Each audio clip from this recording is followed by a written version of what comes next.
Today we're going to talk about artificial intelligence and humour, two topics not often brought together.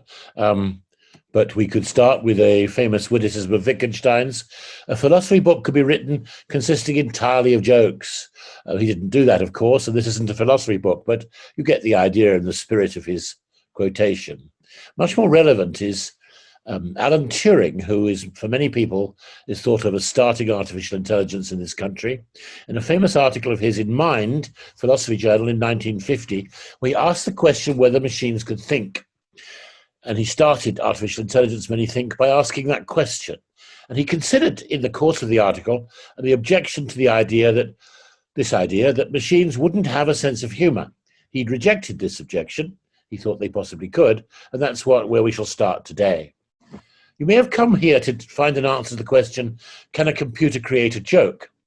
And the answer is, well, it's nearer than it was. Try this rather abstruse joke from GPT-3, which is a very large machine learning system, a currently fashionable AI engine that we shall return to later and say something about how it works. It's a very abstruse joke and said to have been generated by GPT-3. George Cantor, the famous mathematician, was having dinner with some other famous mathematicians at a hotel.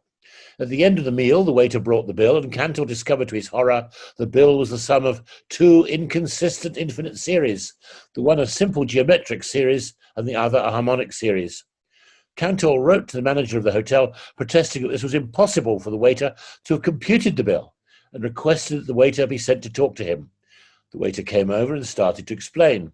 Cantor said, "Excuse me, but I know the sum of the harmonic series is infinitely greater than the sum of the simple geometric series, so you've erred."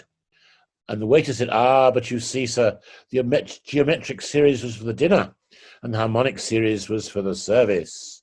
Now, this is extremely abstruse, and indeed rests on the hearer understanding what series can and cannot be computed. So if it is a joke, it's a joke for only very few people. Here's two other prompts from GPT-3 that may be slightly better.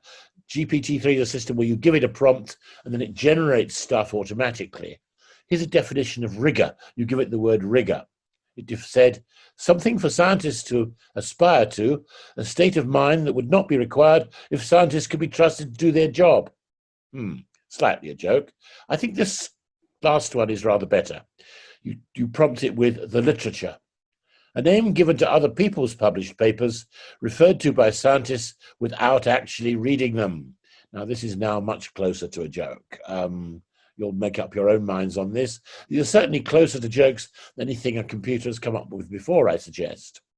Well, I may have cause to correct that later when we look at some work of other people, but I think that remains true. What's this talk about? Well, what is humor anyway? How have the great and the good defined it? And is it universal across time and geography? Is it dependent on language? Benny Hill's humor, for those of you who remember it, was almost entirely visual. And cartoons, of course, require the picture as well as the writing. Secondly, what has artificial intelligence to offer? There are two kinds of artificial intelligence going at the moment. One is about rules and about structures and systems and representations. And we shall ask in connection with that, can there be rules for humor? And we look at Ruskin's theory of humor as mismatched scripts versus the more currently fashionable theory of AI at the moment, which is it's a machine learning system of very, very large networks of nodes, which statistically put things together in ways that their creators don't always totally understand. And that'll be the GPT-3 machine that we saw the output from a moment ago. If we ask what the great and the good of thought, thinkers of thought, humor consists in, there are three basic categories under which they categorized humor. The first is ridicule. Hobbes, the British philosopher, said it was sudden glory, superiority by laughter. Descartes, the French philosopher, said humor was scorn and ridicule. Scruton, a more recent conservative philosopher, said humor was the attentive demolition of a person. Bergson, the French philosopher, said that he was always seeing humans fall under laws of nature, of which, of course, slipping on the banana skin is the best known. The other way of categorizing humor has been incongruity, which I think has been a more productive view. Herbert Spencer thought it was the diversion of one's attention from something significant to insignificant. Hegel, the great German philosopher, thought it was an incongruent treatment of things, away from the customary norm. Schopenhauer, another great German philosopher, thought it was the incongruity of our knowledge of things and our perceptions. The third idea is that it's a relief. It's a relief from tension. Kant, the great German philosopher, thought it was a metamorphosis of tense expectation into nothing. Dewey, the American philosopher of education, thought it was the sudden relaxation of strain. And Freud, of course, the founder of psychoanalysis, thought it was the emergence and relief of deeply repressed experience. Now, Freud's view has, in fact, connections directly to artificial intelligence because of the influence his work had on Marvin Minsky at MIT, who is, for many people, the greatest figure that artificial intelligence has ever produced. And Minsky acknowledged several debts to Freud. Firstly, Freud's view that the mind consisted of independent modules, not all consciously accessible. For Freud, if you remember, they were the ego, the id, and the conscious. And they were not all accessible. You couldn't access the id, for example. But for Freud, these were very separate things.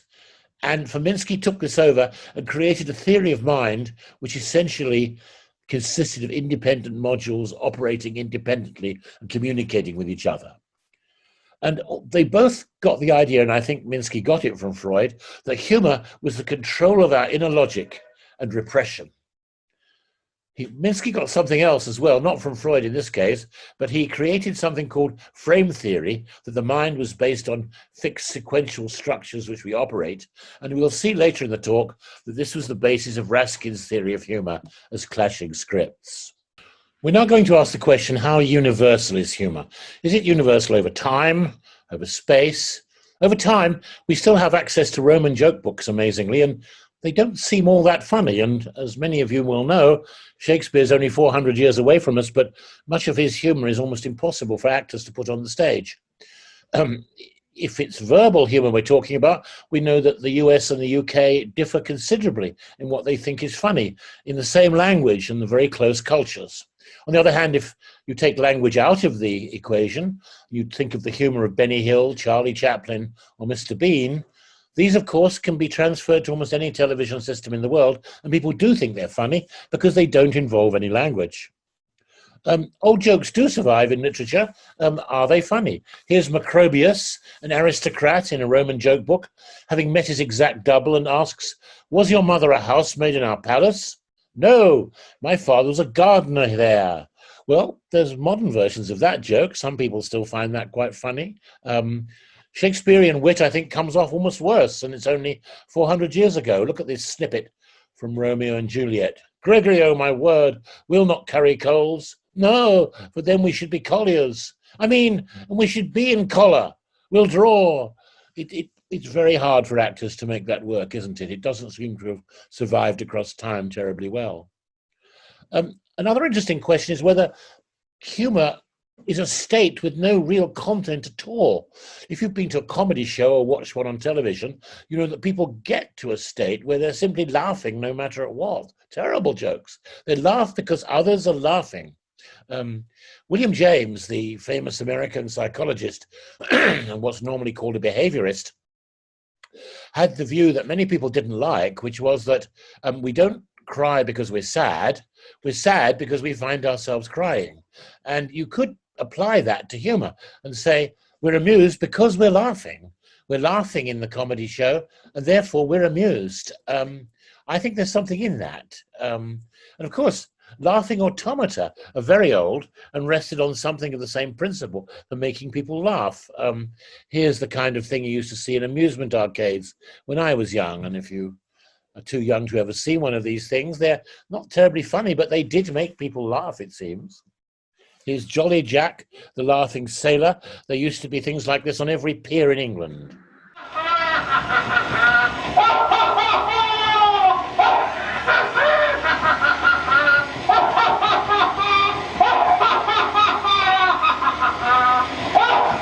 And there's Jack laughing. He's not terribly funny, is he? And yet, some people clearly thought he was.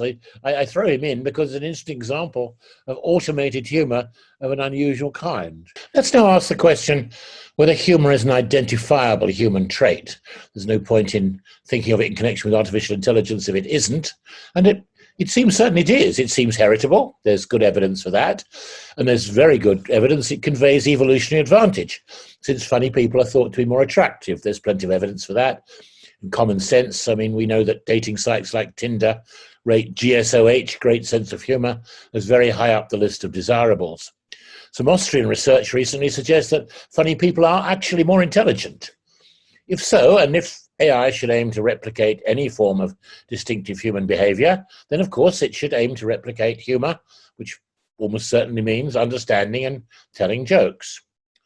In addition, and we'll come to this in conclusion, there's very good reason to think that appropriate humour eases the human interface. We get on better with each other when things can be funny or made funny. Therefore, since making the human-computer interface accessible and easy to use and in every way better is a desirable technological aim at the moment, you might well think, therefore, that introducing humour into it will be a very worthwhile thing to do and of great commercial power. I think this is indeed the case. Let's ask the question what humour has to do with language. We just mentioned that there's a wordless international humour started by Charlie Chaplin in film, which of course suggested that humour doesn't actually need language. But are things falling over funny? That's wordless. I mean, much of Chaplin's humour does consist in people falling over. How about robots falling over? How about this? Here's robots falling over. Is it funny?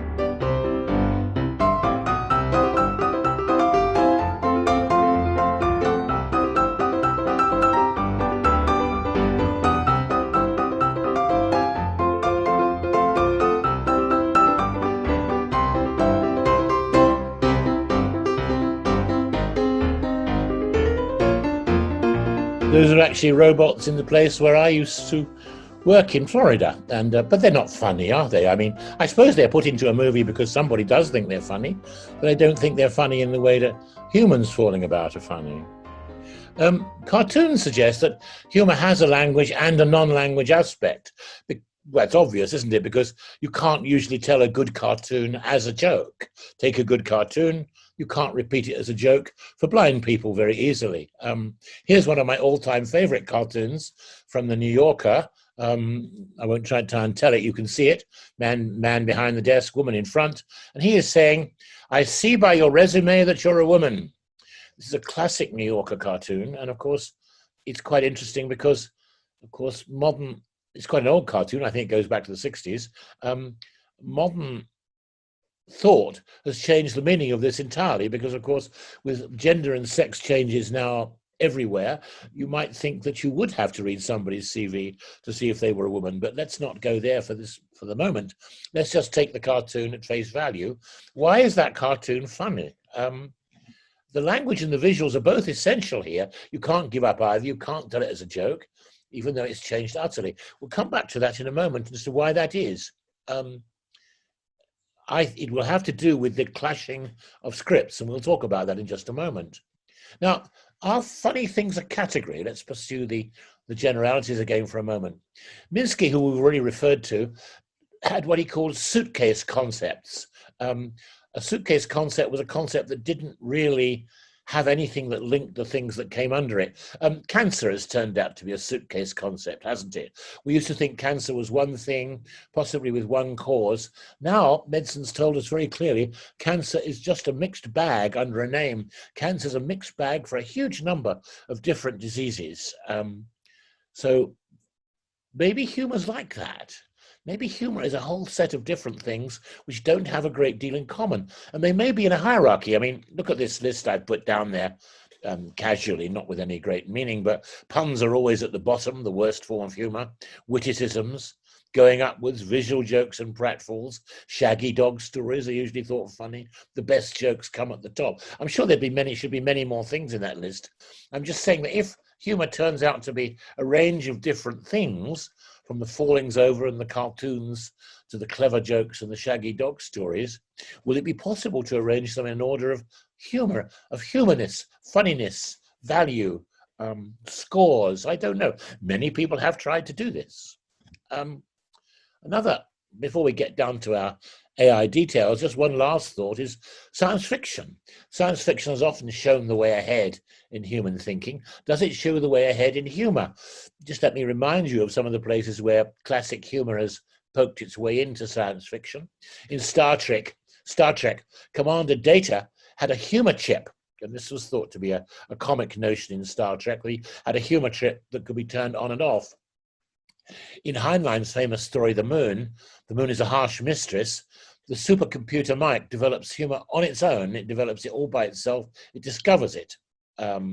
There's a sarcastic robot in Rogue One. And we know that in Adam's Hitchhiker's Guide to the Galaxy, Marvin is a sad robot who's usually thought very funny indeed.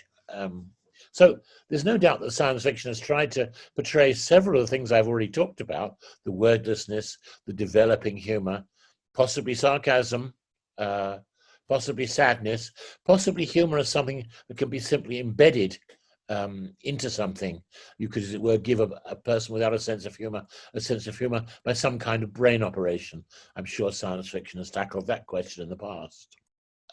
This is one of my all-time favorites from science fiction. Alphaville is one of the great French sci-fi movies, and in it, if you remember, there is a sign on a machine that says, "Insert 1 franc, Alsace enfant." And the hero puts a franc into the machine, and out comes a little ticket with "Merci" written on it. I still find this wonderful because it's, of course, why is it comic? I don't know. It is. There's no reward. You just get thank you from the machine for giving it a franc. Let's now get closer to our goal of talking about artificial intelligence and bringing it into our discussion. Let's ask, on the basis of what we've seen so far, are there rules for humor? Now, much of artificial intelligence used to be about rules that a computer could operate. I mean, everybody associates computers with the operation of rules. As we'll see, that's all changed in recent years. But that is the classic view of computer operation and artificial intelligence. So if we ask that, we could ask, could there then be rules that a computer might operate for humor? Could there be, let's say, an Oscar machine?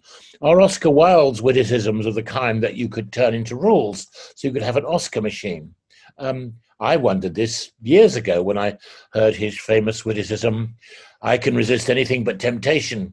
It's funny when you hear it, but then you think, well, maybe a machine could operate something like that. So let's ask about the rules for Oscar witticisms. What would they be like? I'm inventing all this, but you'll get the general idea. Suppose we take 2 tightly bound words like X and Y, so that each predicts the other, like resist temptation. If you see resist, you could think temptation. If you see temptation, you might think give way to or resist. So take 2 words like that, and then make a rule that says, I can X anything but Y. And that will be funny if X and Y are the right kind of tightly bound concepts. So loving my wife is a tightly bound concept for many people. So if you put those in place for X and Y, you get, I can love anything but my wife. Well, I suppose in the world of jokes, some people might think that was funny. So it makes you wonder if there could be an Oscar machine, doesn't it? Wouldn't be terribly funny, but maybe better than absolutely nothing. You can't help thinking that he operated something like that in his head. Some AI theorists have sort of thought along these lines. At Edinburgh, Ritchie and Benstead tried out simple rules for AI humor. A system they constructed called JAPE, which had access to a very large vocabulary and could search for concepts connected in certain ways. Rather like I was just describing with the Oscar machine, concepts tied together in certain ways in a dictionary. So they asked their system, this is supposed to be a genuine output from JAPE, they asked their system, what kind of tree is nauseated? And it said, a sycamore, which again is weak, but just about crawling over the edge into being a joke. The most complicated and serious piece of AI research using rules for humor is Victor Raskin's work. Victor Raskin is at Indiana, and he has a theory of humor which owes a lot to Minsky, who we talked about earlier. Minsky's view that much mental activity consisted in preformed scripts that we operated and that we understood other people because they also were operating scripts, so that when you go into a restaurant, you know what the script is. You generally eat before you pay, before you leave, and so on. So in the New Yorker, if we take Raskin's theory and apply it to the New Yorker cartoon, remember the New Yorker cartoon, I see by your resume that you're a woman, you could interpret that in Raskin's terms as the clashing of two interpretive scripts. The first script would be, I interpret a person's sex by looking at them across the desk. And the second would be, I interpret a person's sex, or gender if you prefer, from the CV if you can't see them. Okay, but the joke here, of course, is that you can see them. So the man in the cartoon clearly can see the woman. So if there is a joke there, Raskin would explain it as saying it's the clashing of two scripts. Telling gender and sex by looking, telling gender and sex by reading. And if you get these mixed up, it's funny. And I think in some way, if you like that kind of explanation, that does go some way to explain what's going on. There's a famous, slightly risque example of this in 19th century Oxford. The warden of Wadham College, Oxford, was responsible for the following quip. X was invented to fill the gap between evensong and dinner in hall. And what he put in the place of X was the then illegal sexual practice. And this was thought to be a huge witticism at the time and is often quoted in books of Oxford witticisms. Now, you could say that's funny. Whatever sexual practice you put for X, there's a clash of scripts. For a clash of scripts, you could say there, for sex and for formal social and religious practice, like evensong and dinner. That seems to me a joke that lends itself quite clearly to Raskin's clashing of scripts explanation. Here's another one that many people have found funny. There's a famous advert on television for Haribo sweets. I'll tell you what it is before I play it for you. It's policemen on duty in a car, and they're discussing with childlike voices the Haribo candy. And of course, it lends itself exactly to Raskin's explanation, because you could say there's a script for sweets for children, talked about by children, and another script for formal police on duty. And if you mix these two up, you get something which I think is pretty comic. Here it is if you've never seen it. Haribo Star Mix? Yes. Maybe the bear could steal the ring, which is the crown jewel, could run away with it. Maybe the police could find him. Yeah. We are the police. Well, there it is.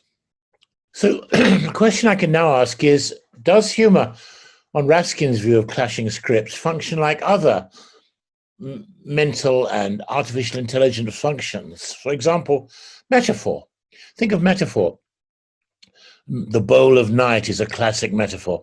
The night sky is a flat thing. The bowl is a curved, receding surface. And the metaphor comes from, as it were, putting these two clashing concepts together.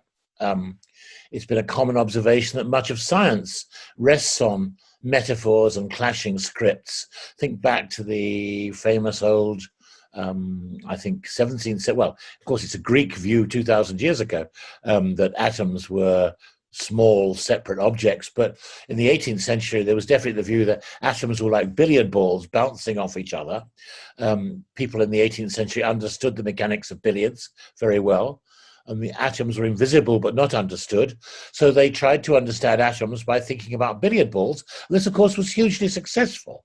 So in a way, science has also advanced systematically by what you might call clashing scripts. Thirdly and lastly, perhaps a little more recondite, there's a famous situation in philosophy called ambiguity of reference. Philosophers like to talk about two ways of picking out a person. Suppose the same person is picked out by Joe's uncle and Fred's son. All kinds of philosophical problems arise if you don't realize that Joe's uncle and Fred's son are the same person, and you can't substitute one for the other and keep certain sentences as being true. This is the kind of thing that has amused philosophers for a considerable time. But then if you want to get across the idea they are the same person, in fact, what you're doing in the terms we've been talking about with Raskin's theory is you're amalgamating different scripts. You may have one whole script for Joe's uncle. He's a nice, generous person who brings presents around at Christmas. You might have a quite different script for Fred's son, who you know differently, that he's a mean and unpleasant person. And you've never brought these scripts together because you didn't know they were the same person. If you find out they are the same person, and real things like this happen, then you have to amalgamate these scripts in some way so they clash. Now, I'm not suggesting that that's funny or that it's doing science or doing metaphor. I'm just trying to point out that this notion Raskin used to explain the basis of humor, of clashing scripts, is in fact a very fundamental mental operation, one might say, that can be applied and reapplied in all kinds of areas of mental activity, metaphor, science, and reference. Let's now get nearer to the heart of things and to the heart of what's going on in modern artificial intelligence. For its first 40 or 50 years, artificial intelligence was under the paradigm called symbolic AI. Some people call this good old-fashioned AI. It was driven by logic and reasoning, building up in the computer representations of the world, which the computer then manipulated, made deductions, made inferences. Sometimes this work was called expert systems. It had certain great successes. I was brought up in this paradigm.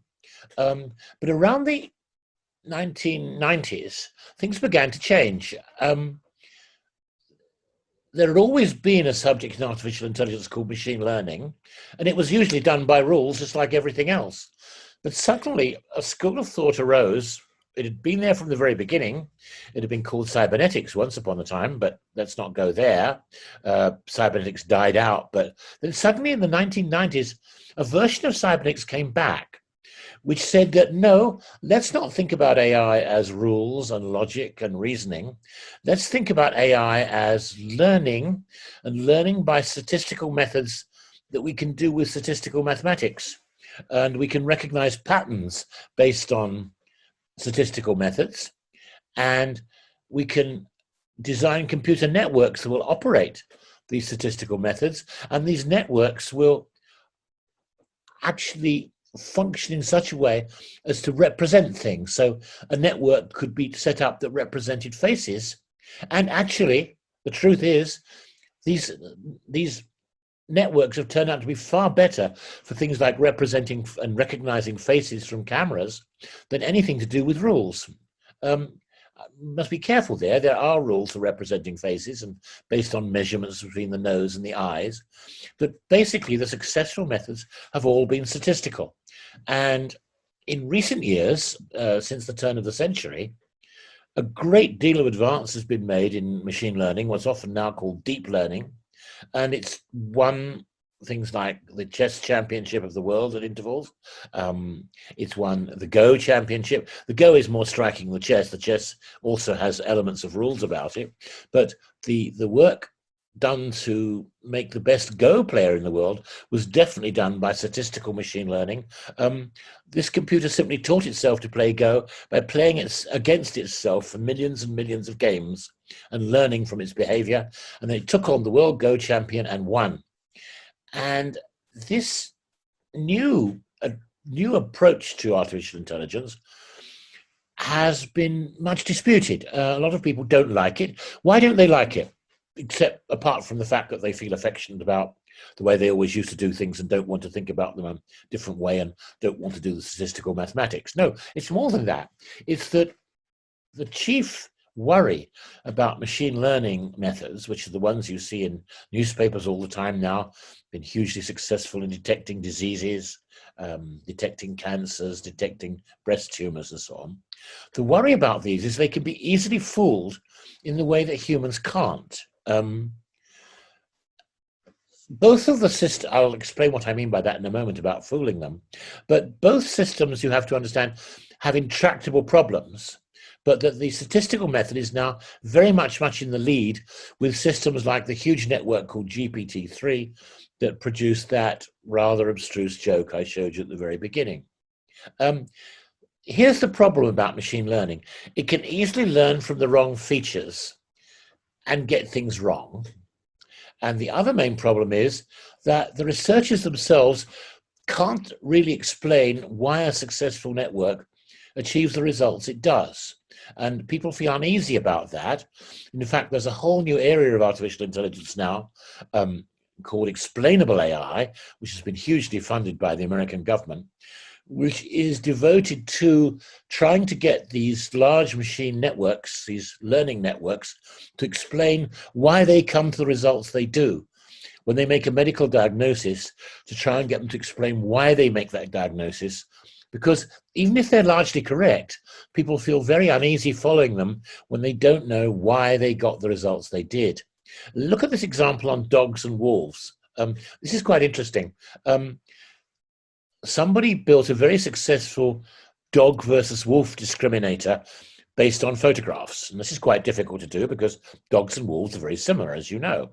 But this was very successful. How did it do it?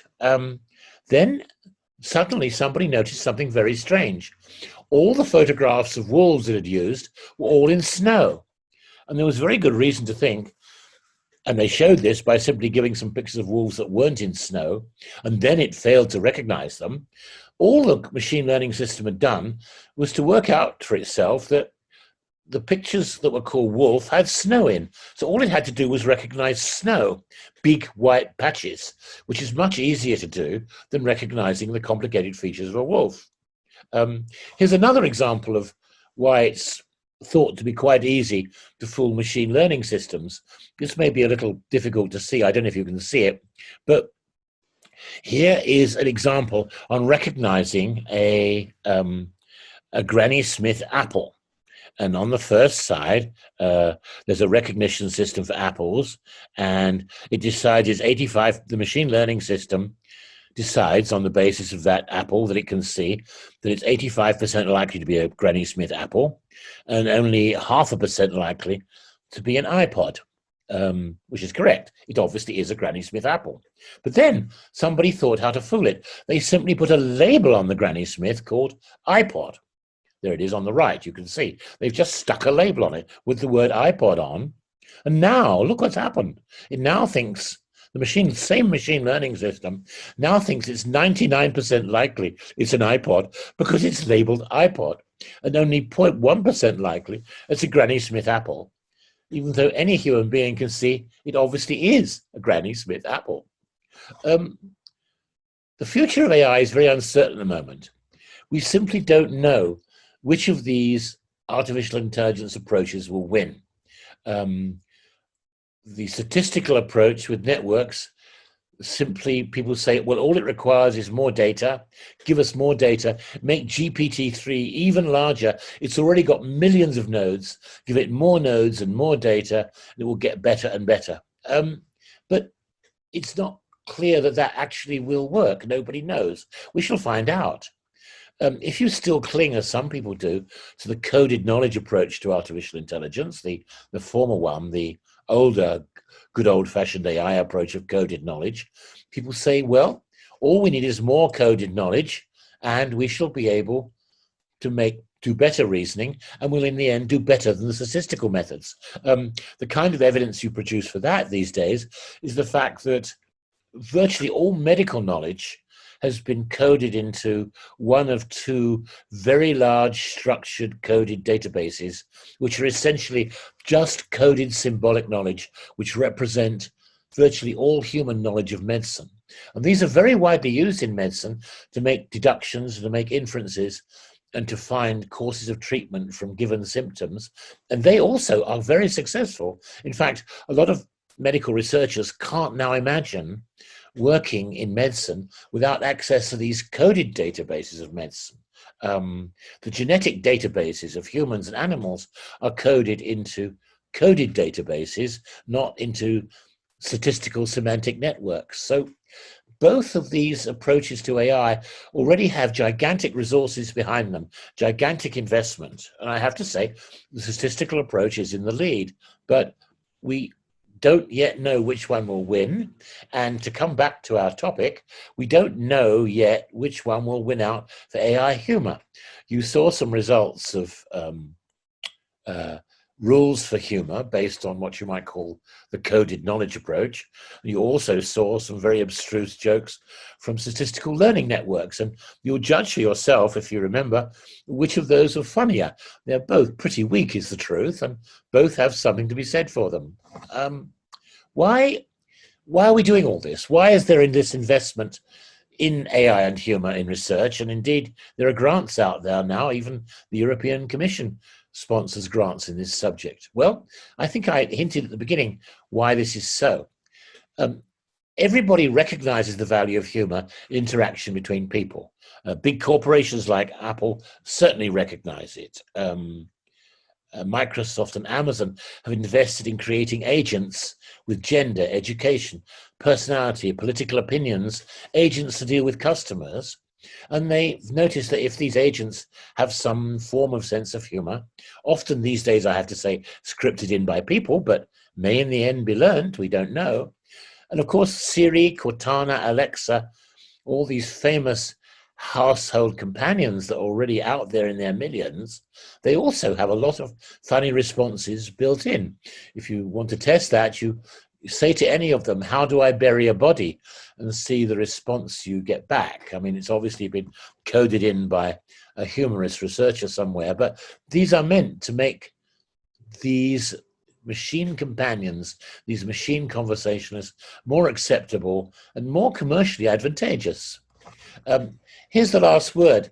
This paragraph in front of you was generated, I believe, by GPT-3 himself or herself. It is actually a product of that very large semantic statistical network that I told you about. Let me read it to you. It's quite extraordinary as a piece of prose coming from a machine. Artificial intelligence programs lack consciousness and self-awareness. They will never be able to have a sense of humor. They will never be able to appreciate art or beauty or love. They will never feel lonely.